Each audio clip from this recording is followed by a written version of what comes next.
Well, hello, welcome back to the channel and welcome to the Arctic Circle. I'm in a place called Jokkmokk in northern Sweden and I'm here to drive that car, the Polestar 3. It's an electric SUV and it's going to go on sale pretty soon. These are pre-production prototype vehicles. They're not quite ready to drive on the public road just yet, but Polestar's been testing them out on the ice here for the last few weeks and I've been invited to have a go myself. And I'm here to see how the car handles on ice and also how its drive modes work and how torque vectoring happens with electric cars. That's where the power from the rear motor can be split between the left and right rear wheels to help aid grip and traction in the corners. That's quite enough introduction. It's really cold. It's been minus 40 in the last couple of weeks here. It's currently about minus 15, so I'm going to get wrapped up, get inside, and I'll catch up with you shortly. The Polestar 3 is a new 5-seat all-electric SUV priced from just under £80,000. It has two motors, all-wheel drive, and produces 360 kilowatts, which is about 480 horsepower. It can accelerate to 60 miles per hour in about 4.9 seconds and is powered by a 111 kilowatt-hour battery that has a claimed maximum range of 390 miles. Polestar says the 400-volt system can charge from 10 to 80% in 30 minutes when using a 250 kilowatt charger, or from 0 to 100% in 11 hours when plugged into an 11 kilowatt charger at home. As is increasingly common these days, there are no physical controls for adjusting the mirrors, the climate control, and the steering wheel position. Instead, these are all controlled from the touchscreen, which can be a bit of a faff. In better news, there's a 25-speaker sound system from Bowers & Wilkins, and the car can be unlocked either with a normal key, with an NFC card that slips into your wallet, or by just having your phone in your pocket, thanks to the Polestar app making use of ultra-wideband technology. So just have your phone near the car and it recognises you, lets you in, and sets everything up just how you want it. Then there's the Performance Pack, which raises the price to £85,500.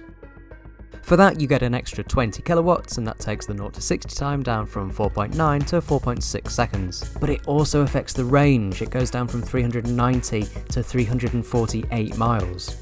The Performance Pack also includes larger 22-inch wheels, a sportier chassis and suspension setup, and Swedish gold seatbelts that actually look a lot better than they sound. I began my day on the ice in comfort driving mode and with all the car's safety systems switched on.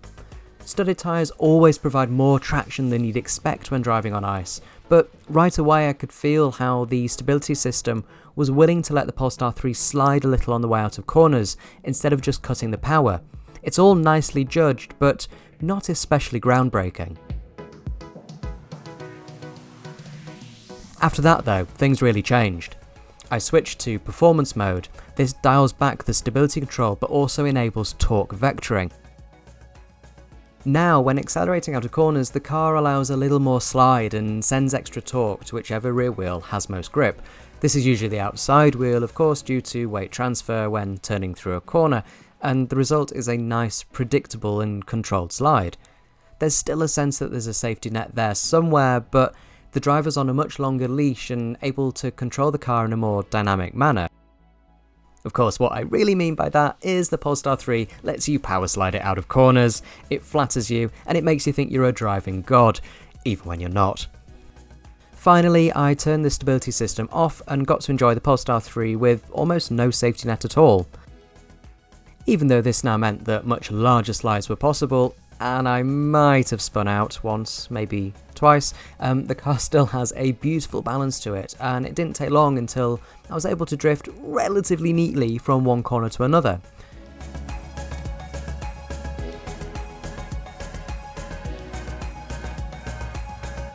For an SUV weighing well over 2 tons, Polestar 3 is really quite agile and much more fun than I was expecting.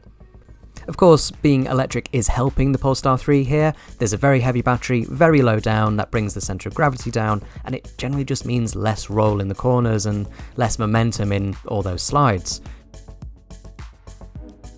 Add that to the clever stability control and of course the torque vectoring, and you end up with a car that just feels great. It feels like a lot of fun.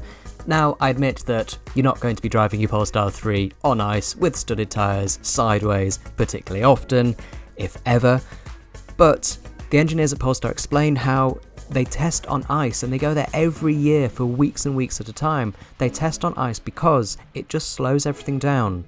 The car reacts more slowly than it does on dry, sticky tarmac, so there's a much clearer indication of what's happening, and it gives them the ability to tune the suspension, the stability control and the traction control to exactly how they want, to make the car behave exactly how they want it to.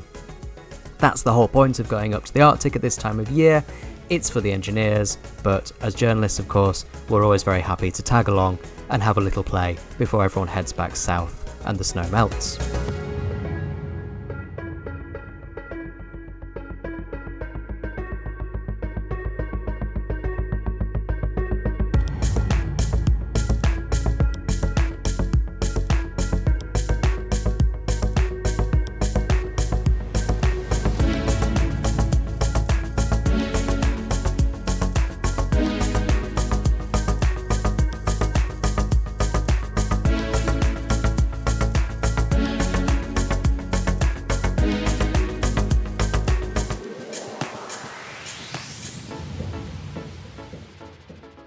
Thank you very much for watching. That's it for this video. Big thanks to Polestar, obviously, and a big thanks to you guys for watching. If you've liked this, maybe click the like button. If you really liked it, maybe consider clicking the subscribe button, and I'll have more videos along very soon.